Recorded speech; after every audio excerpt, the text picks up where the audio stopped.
There's so many things to test that people have to know how to do this. And there are too many times that I've had people to run their own and then send it to me and say, oh, well, we ran focus groups. Will you take a look at it and then help us? So then I have to look at them and tell people, well, you didn't really do it the right way. So I don't know how much I can rely on the results. And the tricky part with watching focus groups is that if you do it right, you're listening to people talk about your case. And if you do it wrong, you're listening to people talk about your case. This is RVA Trial Lawyers, Virginia's trial lawyer podcast, hosted by Sharif Gray and Niall Abuzaki. All right, we're back, and today we have Jessica Brylo. Jessica is a good friend. Her and I met a few years ago and have stayed in touch. And Jessica has probably one of the coolest jobs in this practice area. She gets to focus on jury selection, case framing, focus groups, big data, and trial strategy. And I'm sure I'm missing a few things, but all the fun stuff. So in Jessica's world, she's probably got more trial experience when it comes to assisting with trials and attending trials than most plaintiffs' attorneys around the country. So Jessica, super excited to have you. If you wouldn't mind, go ahead, take a second, introduce yourself. Yeah, thank you for having me. So I do all plaintiffs' work and some criminal defense, but I only work on that side of the aisle, always have. I went to Duke and got my law degree there. While I was there, my intention was to get a joint MBA because I thought that what I would do was to go into marketing products. I want to do focus groups for products. And I didn't know that this existed. So within the first semester, they had mentioned, they did a one-day thing on jury selection, and they mentioned David Ball's name. I was, where he is.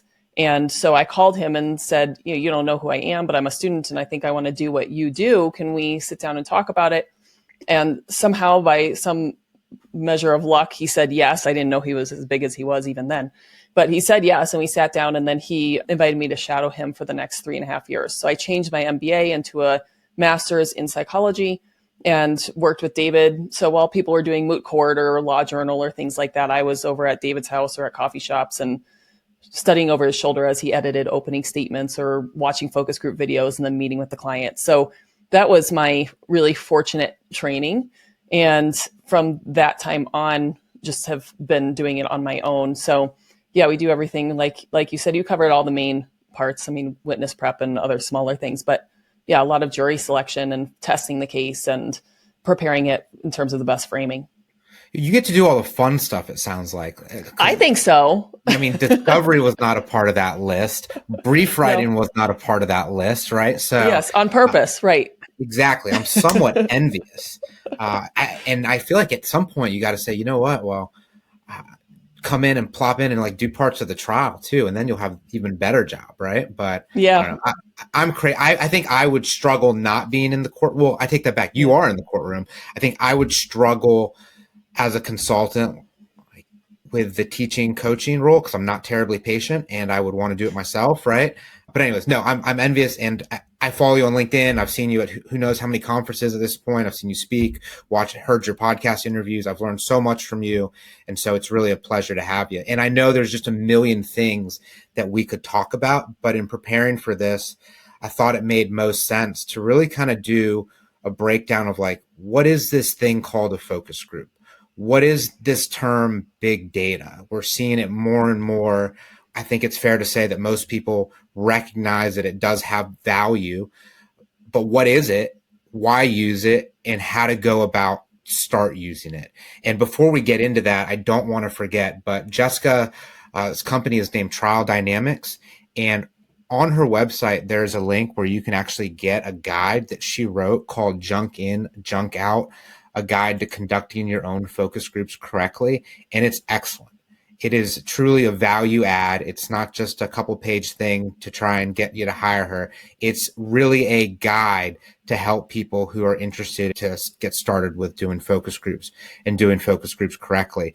Because the most important thing about focus groups, at least what I've come to learn is, and why I can be scared to go forward on them, at least when I try and do them myself, is junk in, junk out, garbage in, garbage out, right? If the parameters aren't correct, if the information that's being presented is being presented in a tilted way, then you may get data, you may get results that seem good, but the methodology in which you got them is such that they're just not reliable. So with all that, I'll be quiet. And Jessica, if you wouldn't mind just kind of starting us off with, well, what is a focus group? What's the difference between that and big data? What is big data? And then I'm sure we'll just dive in.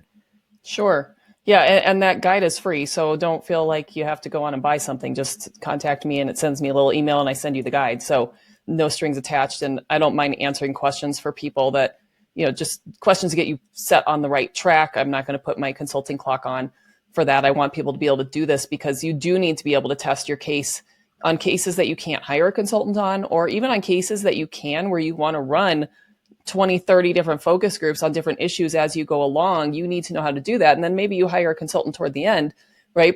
But there's so many things to test that people have to know how to do this. And there are too many times that I've had people to run their own and then send it to me and say, oh, well, we ran focus groups. Will you take a look at it and then help us? And I don't like being in the position of being the messenger for a bad message, right? So then I have to look at them and tell people, well, you didn't really do it the right way. So I don't know how much I can rely on the results. And the tricky part with watching focus groups is that if you do it right, you're listening to people talk about your case. And if you do it wrong, you're listening to people talk about your case. And so it's really hard to tell from what the output is, whether you did it right on the back end. So that's why I created the book, to get people moving in the right direction. But in terms of what focus groups are, it's a way to test your case before you get to trial. Trial should not be your first run, really, on any case, because you can do these on your own and do them pretty cheaply if you put in the effort. It's a lot of time and effort to do it right, but you definitely can do it. And it's something that will give you really good insight into your case. So often we try cases or we run them by focus groups or mock juries, and they come back with issues or opinions that we never thought of, right? And even as many trials as I've seen and worked on, jurors still shock me almost every time that we run a focus group, or they give me some good information that I can use in terms of their word choice or themes, or, they're really focusing on certain parts of the script where I thought this other thing was going to be a big issue, and they're just blasting past that as if it's not important to them, and they're focusing all their time over here. So when you hear them talk, you can change up your strategy. You can change where you want to focus jurors. You can use different words. You can ask them for themes. I mean, you can test exhibits. You can test your client. You can get feedback on witnesses. There are so many different uses for them.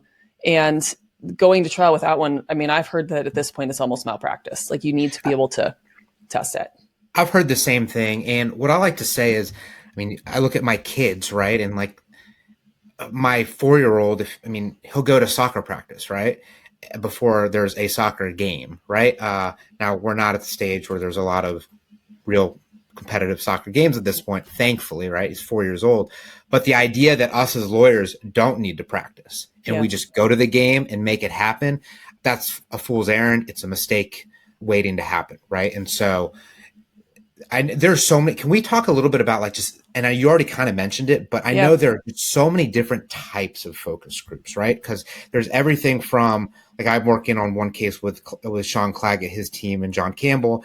And the thought is, once we get the opening nailed down, then I'm supposed to do 2 or 3 focus groups, which are really just dry runs of the opening with feedback.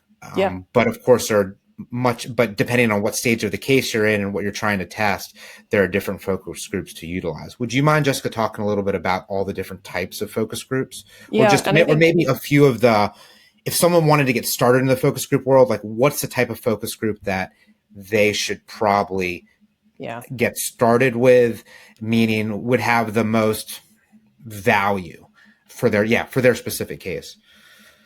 Yeah, and some of that depends on how good you are at running focus groups and being a neutral, and some of it depends on what you need out of the case. So some of the pitfalls I see is people trying to run a focus group but testing too many things at once.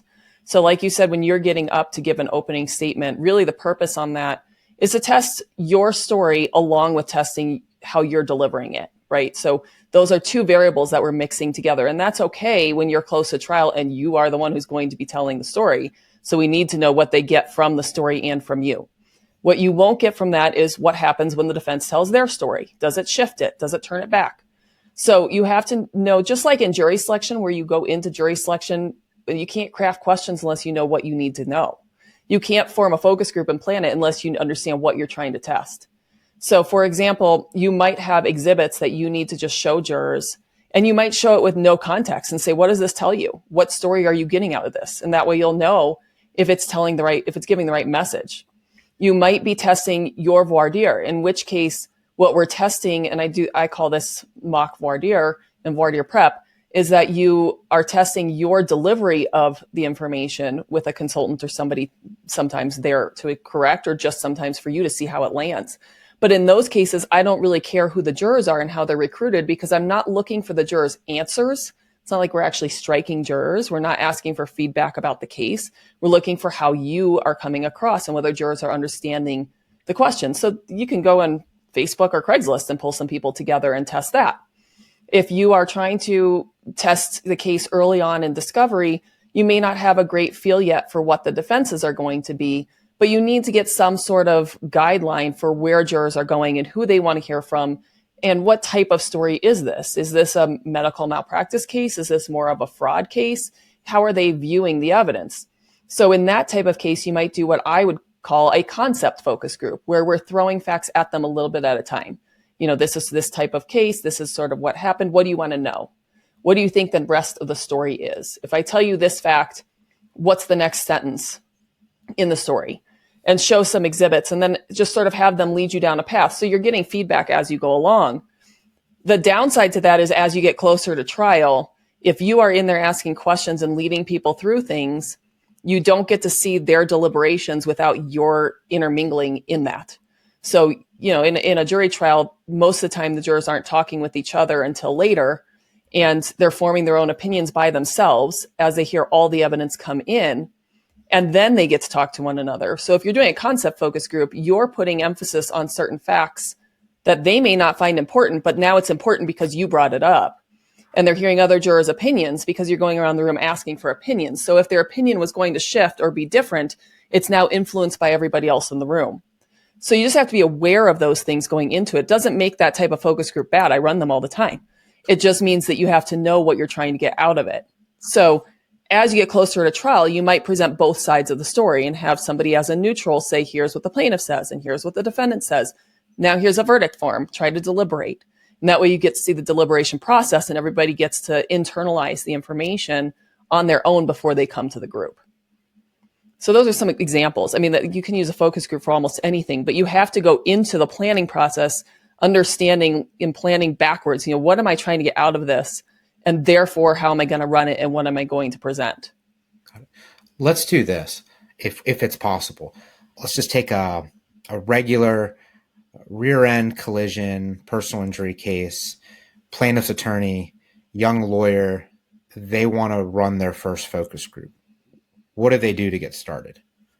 So the first step is to figure out what you're going to be running and how long you need the jurors for. So let's say you're going to run a concept group, right? You're going to get some jurors together and talk them through the case and try to get some feedback.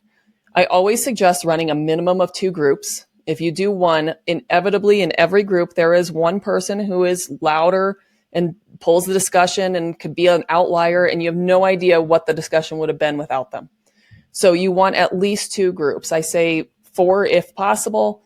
Sometimes people split the middle and do 3, and some people stick with 2 and then modify things and come back and test again. So you want to recruit around 10 jurors per group. You really want a minimum of 6 to show. I feel like if all 10 show, it's a pretty big group. So you may want to dismiss 1 or 2 if you don't feel comfortable moderating that large of a group, but at least recruit them and then pay them and let them go if you have too many. The recruiting is really where a lot of people fall short. And so getting the right jurors in there is important, because your jury is not going to be made up of all unemployed people who a recruiter can find. They're not going to be made up of all people who are on Facebook or Craigslist and looking at your ads. So when you are recruiting by yourself, and there is an option if you want a professional recruiter, but you want to run your own focus groups, I commonly give out my recruiters' information. I don't mark them up, so feel free to contact them, but it is still costly to use them, but they will do a good recruit for you. So building up your recruiting database is the first step. And the way you can do that is to either put out flyers at coffee shops, put out some flyers at some churches, put an ad onto Facebook. You have to hit a bunch of different areas and get people from different walks of life who are going to see ads in different spots, and start building a database that way, and then keep people in the database. ideally you don't reuse people. So you have to keep on it to keep getting new recruits in. And you have to be careful that when you recruit them, that you don't give away who you are. So it can't be under your name and your firm's name and your firm's email address or phone number, because jurors will reverse look that up. And then all of a sudden they know you're a plaintiff's attorney. And before you even started, before anybody showed up, you've already ruined the study. So being anonymous and getting a representative sample are really important first steps. And then once you have people there, then you spend some time, usually 3.5, 4 hours on a concept focus group, walk people through some of the evidence, ask some questions. You have to remain very, very neutral. So if somebody says, even if they say something that's in your favor, you try to avoid just saying like, yeah, okay. And instead, just tell me more. Tell me more. Does anybody have something else to say on the other end? Anybody else have other things they want to hear about? Who would you want to talk to? What's confusing to you? So being very, very neutral so you don't give away what side that you're on as you're doing the presentations. And make sure you pay people decent so that you can get good people in there. When coming up with the presentation, I recognize that the answer is it depends, it varies, right? But what does a presentation look like? For a concept focus group, it will look more like starting broad and building topics as you go. So you might say, this is a trucking case and it involves the death of a 36-year-old man. And I personally would stop at that and say, what do you think happened? Because what I want to know up front is, do they have a preconceived notion in their heads of this is what happens with trucking cases? Like, this is the trucker did something wrong. You hear people say, well, I think the person in front probably stopped short. I wonder what the guy did. Or other people will say, I bet that truck rammed into him and wasn't looking and was distracted. So you want to see where their baseline is, because that's what they're filtering all the information through to begin with.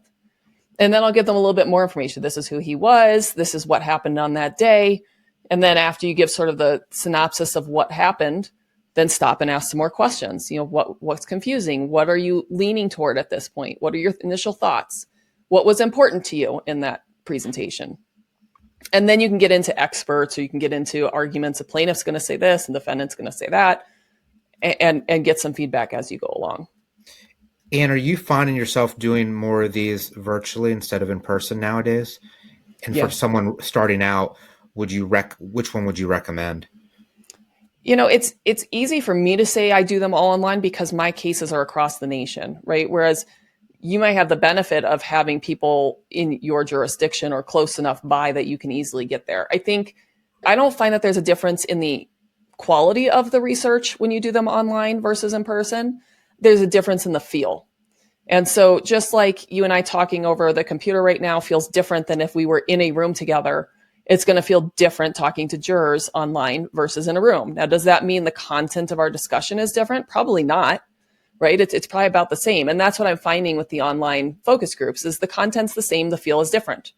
Now, the parts of content that might be different is people are a little bit bolder online. And so sometimes people will go up against each other a little bit more with a little bit more veracity than they would otherwise. And you also have a distraction element online. So you just have to be careful. People have split screens and it's hard to tell, are you scrolling Facebook while I'm giving presentations? Or are you watching me? Are you Googling stuff that I'm telling you not to Google? So there are those concerns online. But again, I'm not finding that there's a difference in the output. So cost-wise, sometimes it's better to do it online. You don't have to find a location, and you don't want to host it in your office because again, they'll see it's your name. It has to be like a boardroom that has no affiliation to it. And otherwise, if you can do them in person, I like the feel of in person, but it's not necessary. And I imagine it is a bit more work to do it in person, right? Because now you've got to have the space for them. You've got to potentially feed them, right? And you can't probably do it on your own either. You probably have to have people helping you.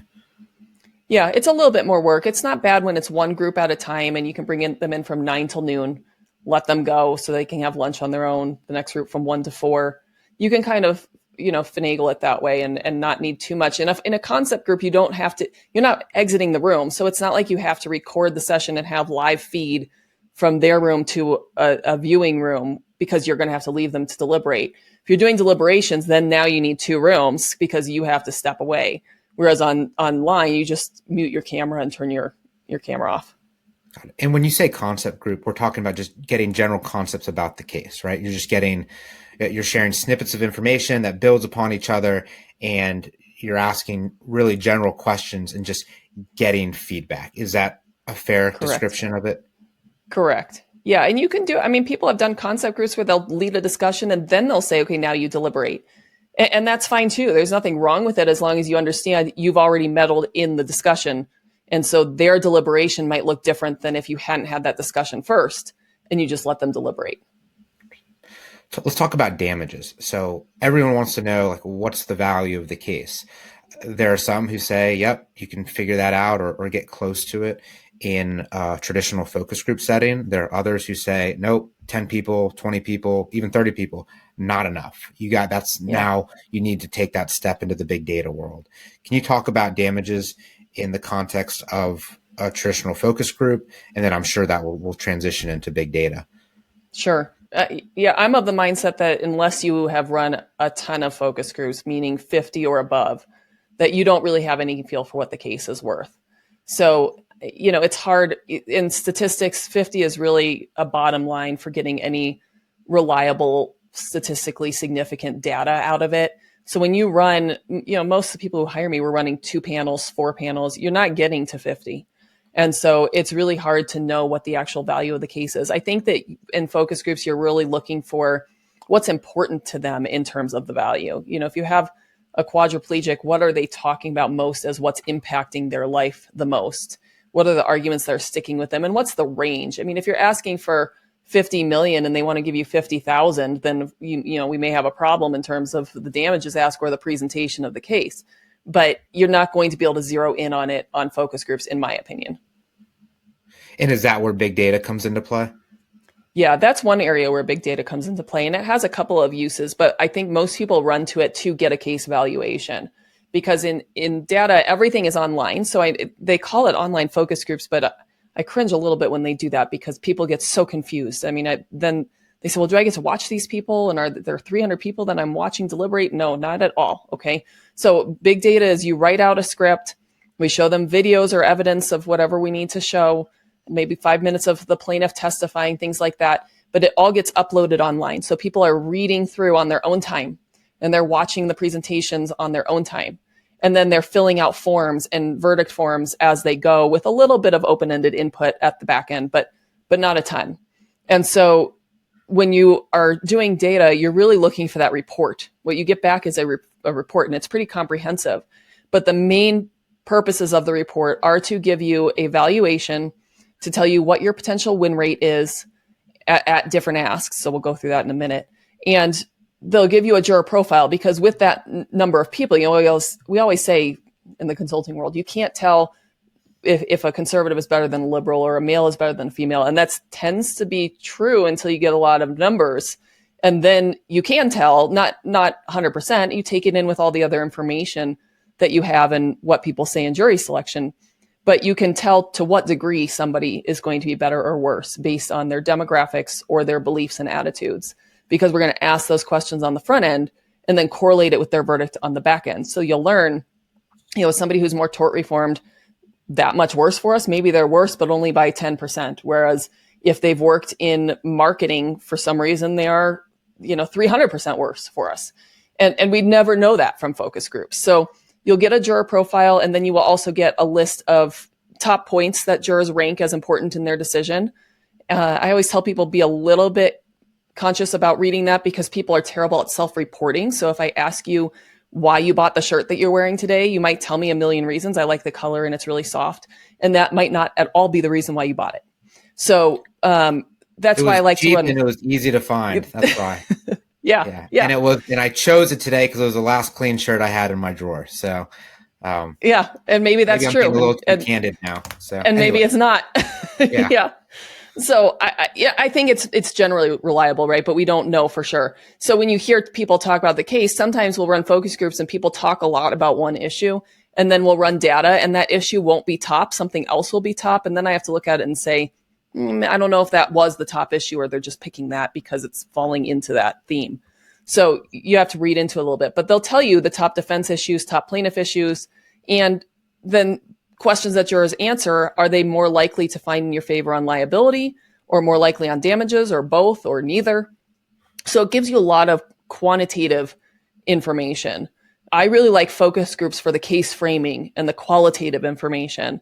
And when I have my way about it, I do focus groups first and come up with all that framing, which the Campbells also suggest that you do on your own or with a consultant, and then run the data after. Because the problem is if you run data and then you get the data back and you say, oh, well, now I'm going to reframe the case. Well, now you have to rerun the data.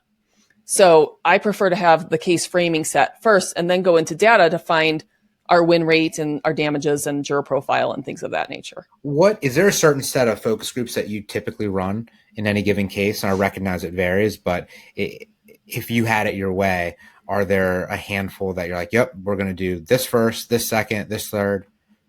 Yeah. And the really big cases that where I get in at the front end and people are, they just filed the case and we're trying to figure out what to do, then we're running concept groups really early on to guide the discovery process. And we might run a few of those as we go through. And then once it gets closer to trial, then we're running a full mock trial, which, sometimes 4 panels and presentations and letting people deliberate and getting some of that feedback. And then we'll take that and put it all together to reframe into a big data study. And then we'll run the data and get that back, which will impact how we do openings and what we do for jury selection. When you say to guide discovery, is that, hey, we have this piece of information, what more do you need to know? Or what more would you like to learn about? Is that what that means? It means that, and it also means what words jurors are using. If they keep using certain terminology, and then you can pick up that terminology and use it in your deposition, then when you take clips from your deposition and use it in trial, you're already speaking the juror's language because you already knew what they were going to say. That's brilliant. I didn't think about that. Wow. Now, there's cost to this, right? Like focus groups, if done right, are costly, both time, resources, and yeah, there's a lot that goes into it. So for the cases that you're brought in where they're doing concept group focus groups, like from the very beginning and doing the mock trials and then the big data, I mean, how are those cases identified as having the value to support that at an early stage? Yeah. Often when they have punitive damages and it's a pretty egregious type of case, sometimes it's multiple plaintiffs, but often not. I mean, often it's cases where the facts are angering enough that we know that jurors are going to be mad and want to put money towards something. Sometimes it's an injury where the economics are really high. And then we know that, on top of that, jurors are going to give more money for other things. So I think it's a matter of how bad the injuries are, how angering the conduct is, punitive damages, and whether the company is big enough that jurors are going to be able to award a really large amount of punitive damages because of the worth of the company. Can you talk a little bit more about anger and I've heard that come up in a number of different trainings that I've gone to. It's that there is the school of thought that the angrier the jury that is at the defense, the higher the number is going to be. Can you talk a little bit more about that? Yeah, and I think that's generally true. I don't think it's always true because people could say, well, I'm really angry, but this company doesn't have that much, or I'm not putting them out of business. So there's a little bit more nuance to it. But most big verdicts are verdicts based in anger, right? So even if you don't have punitive damages, jurors often through their verdicts are really wanting to punish the wrongdoer. And they do that through their non-economic figure if they don't have the option to do it in punitives. And sometimes it's in both. But the more angry they are, then they feel like they have to do something to correct it. If it's not that angering, then they say, well, this was a one-off. There's not much that can be done. Take care of the person, their medical bills, and call it a day, because nothing in life is perfect. Right. Which makes the soft tissue admitted liability against an individual defendant probably like one of the hardest cases there is to get a good result on. Right. Because it's the injuries and it's the fact that it's an individual person there's no systemic problem that you can correct. So if I'm hearing you correctly, if there's a fact pattern and it can be framed in a way that the jury feels like through their verdict, they are making a difference or they're deterring future bad conduct, that's when you see these big verdicts, more or less. Yeah. Or sometimes it's even just the actions of the defense counsel, honestly. I mean, sometimes defense and the way that they tackle a case and the way that they handle your client and what they blame them for can make jurors angry enough that regardless of whether you have an individual defendant or not, that the jurors are going to want to punish them. So I think it could come from multiple different routes. But yeah, I think in most cases where there's a large verdict, in cases where they just want to take care of somebody, they will take care of them by giving them medical bills and lost income and a little bit of something on top of it, because that's what our altruism does, is to, okay, let me help you. But there's nothing past that. And so once you feel like you've helped the person, then there's no more point to your verdict. That makes sense. And I agree with you completely about sometimes it's the defense counsel strategy, and who knows if it's just their strategy or if it's influenced by their adjuster. But I have seen in cases that we've gotten great results on from juries simply because of the strategies that the defense has taken to defend the case. And I'll give you an example for just a traditional car wreck case, right? I mean, and so a lot of young lawyers listen to our podcast, so hopefully this will be helpful. But you can find that anger, you can find that outrageous defense in even the smallest cases. For example, like take your car wreck case, bad car wreck, person ends up having to have surgery a few months down the road. Instead of the defense coming in saying, hey, we're so sorry, here's a check for so-and-so, and we'll give them a little bit more on top for pain and suffering, they go out of their way to hire a doctor who does a record review, pays them who knows how much money to do so. That doctor doesn't even see the client, doesn't speak with the treaters, doesn't speak with the surgeon, none of that. And then they come into court and say, yeah, anything past 6 to 8 weeks, not related. It was just degeneration, right? So what the plaintiff's attorney can do there, and I've done it with some success, is that's the case, because that's kind of the lie, right? That's the unwillingness to truly accept responsibility. Is, yeah, they're willing to come in here and say, we admit liability, we're sorry, but are they really doing that? Like, because what happens when your kid breaks a window playing baseball? Do you just go up and say you're sorry? No, you go and you fix the problem. But instead of doing that here, the defense went out of their way to hire this person who works with these insurance companies, if you can get that in, for much of their career, gets tons of money for it, never met the client, reads the records, and then gives you an arbitrary thing that says, yeah, 8 weeks after the crash, anything past that is degenerative, which means that my 40-year-old client who had to have hip surgery, it certainly wasn't related to the crash, right? It was just because she just happened to be 40 years old, which is nonsense, right? But I think that's where you can find kind of that leverage to show that they're the unreasonable party, and they're the reason why this case didn't resolve when we're in this courtroom. So there is, I think, if that's correct, and Jessica, I defer to you, then there are ways, I think, to kind of do that, even in some of these cases that on its face, you don't see the anger, you don't see the opportunity to really get that big verdict. Yeah, and I think in those cases, that's sort of a combination of polarizing the case from Friedman and some of the light switch stuff from Joe Fried, where if you think that my client's lying like the defense is claiming, then you should send her home with nothing. And if you think that she's telling the truth and that she is actually hurt, then she deserves full and fair compensation, and they deserve to be held fully responsible.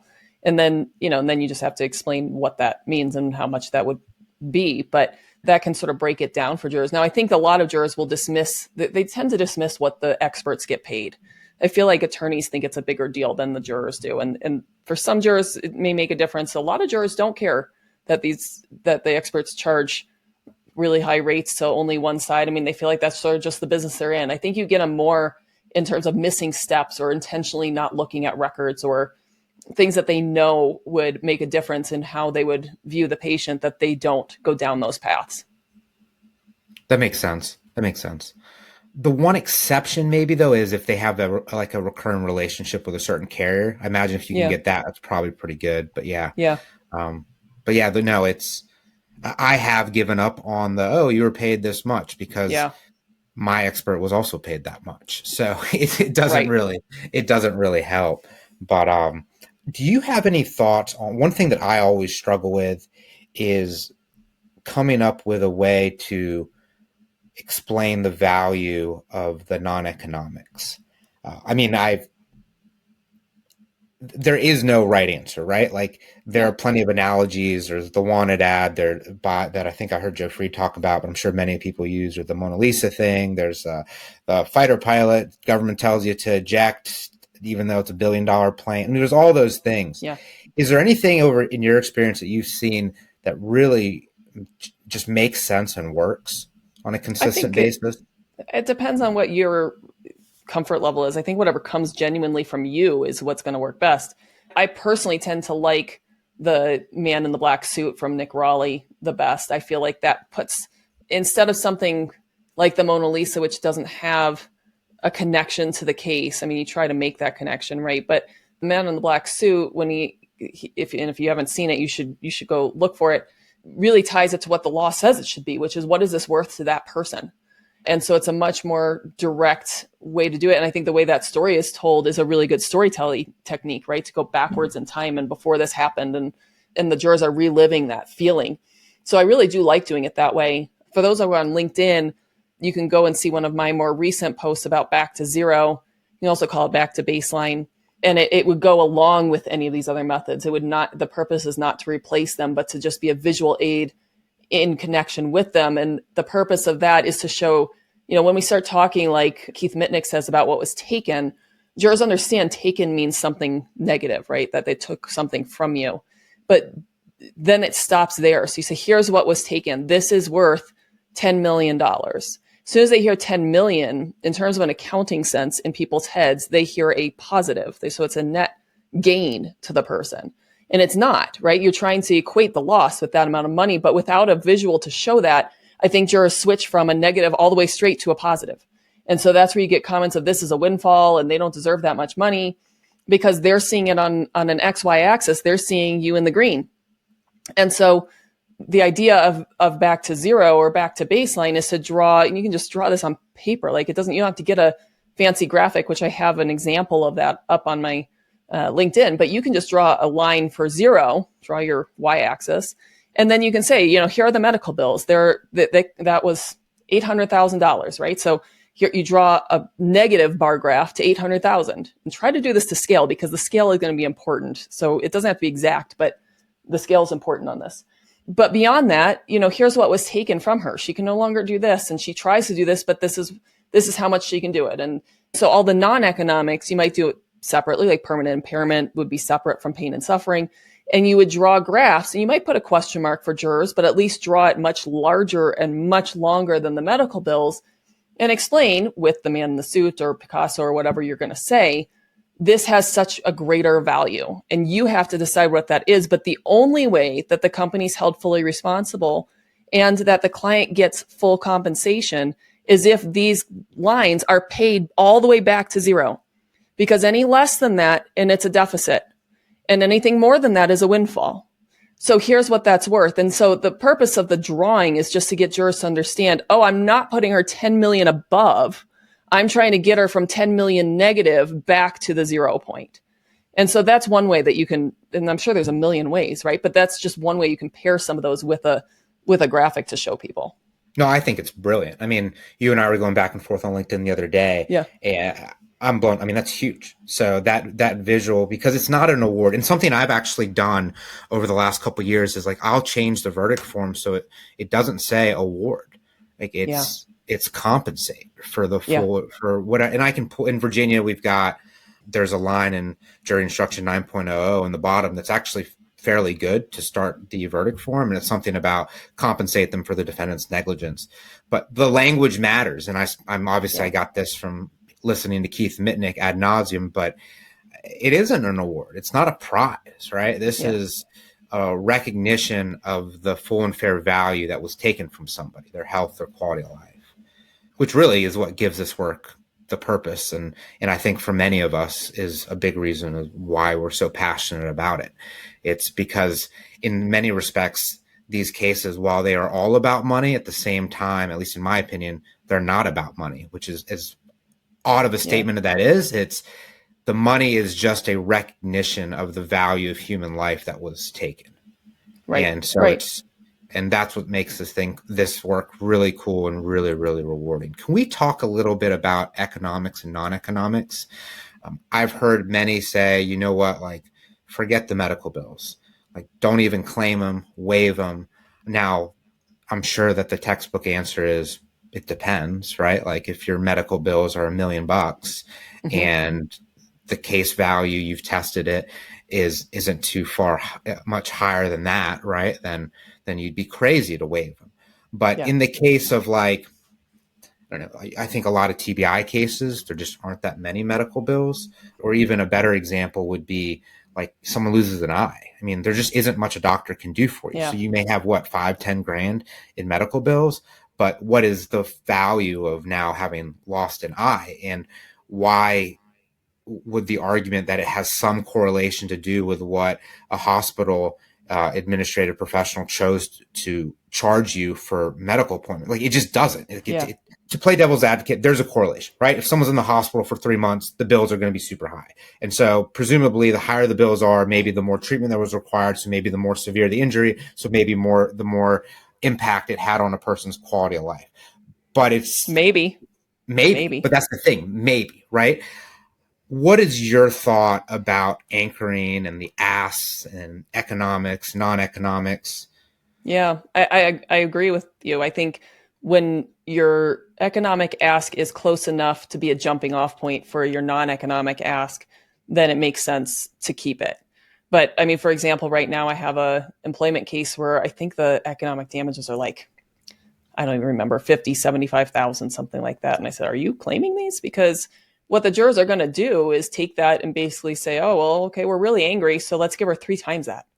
Right. But if we don't have those, we can go in and ask for $3 million. I mean, you don't have anything pulling you down. And so, and you can test this with data. If you don't believe me, then test it with data. You can run data through me. I mean, I work with the Campbells on the data. So if you want to run data, I can help you with it for pretty much the same cost as going direct to the Campbells.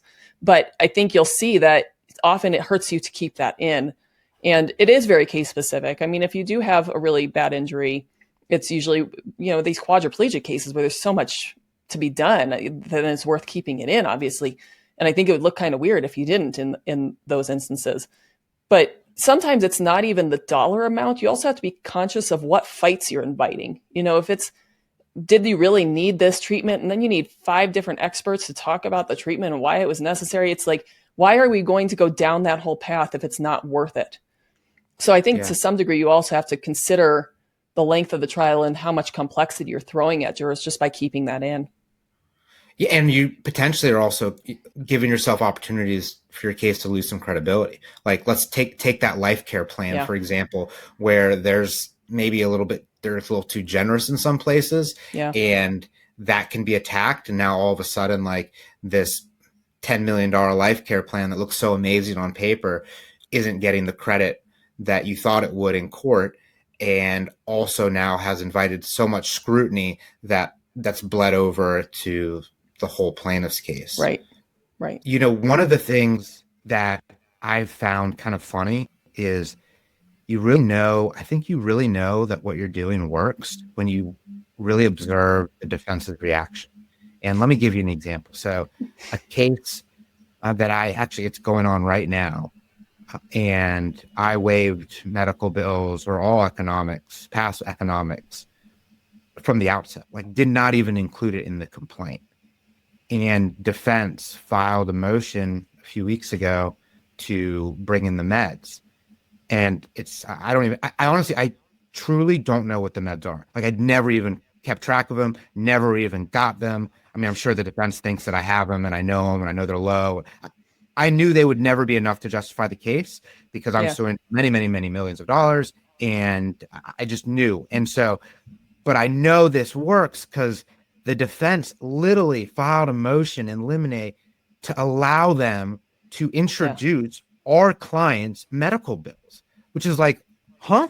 They're going to introduce one of our damages that we waived. And so to me, that's just confirmation that they know exactly what they're doing, and they're trying to anchor the jury with these bills.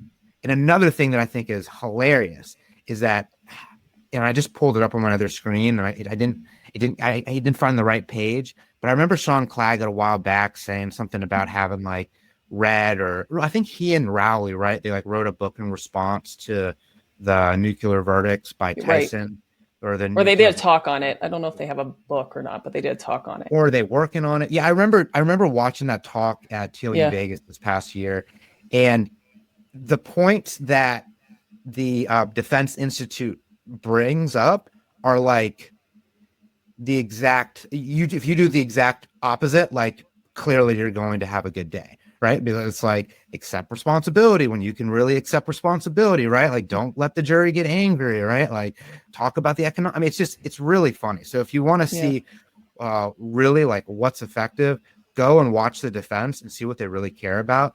And here's another example: trial dates.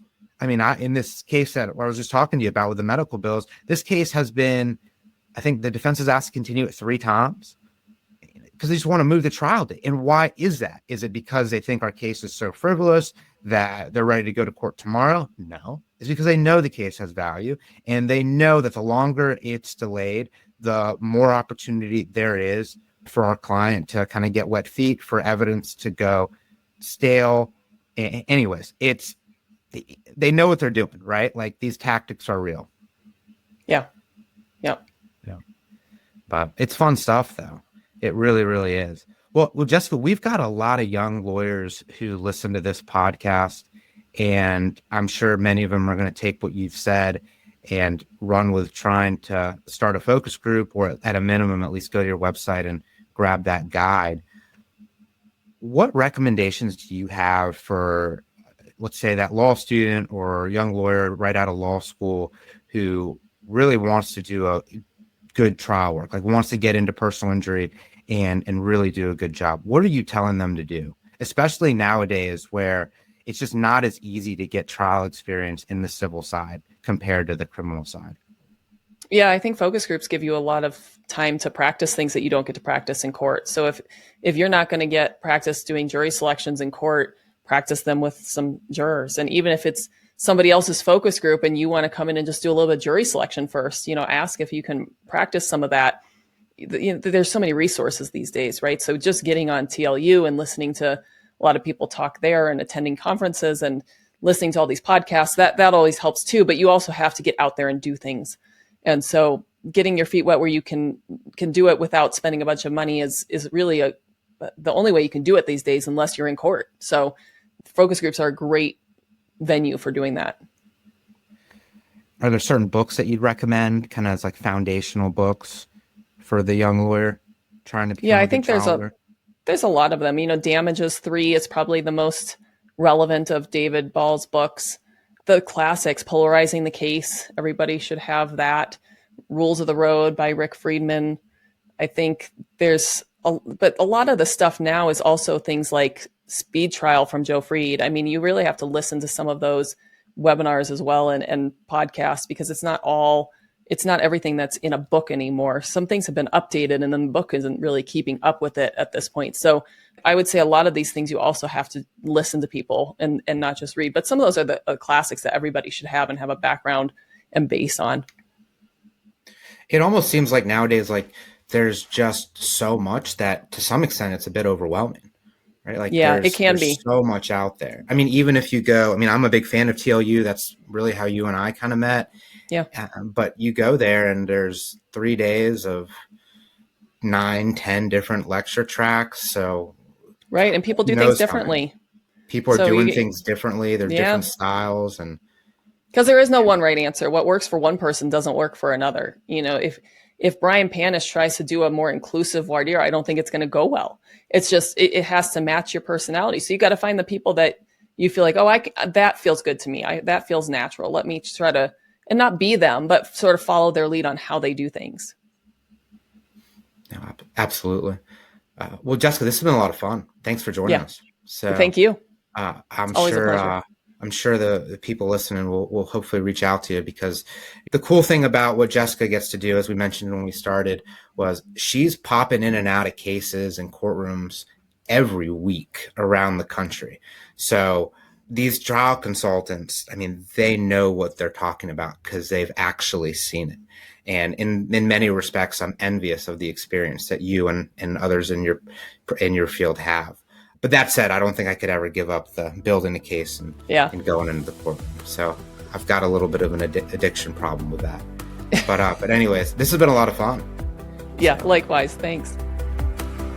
Thank you for listening to this episode of RVA Trial Lawyers, Virginia's trial lawyer podcast. For more episodes, check out rvatriallawyers.com.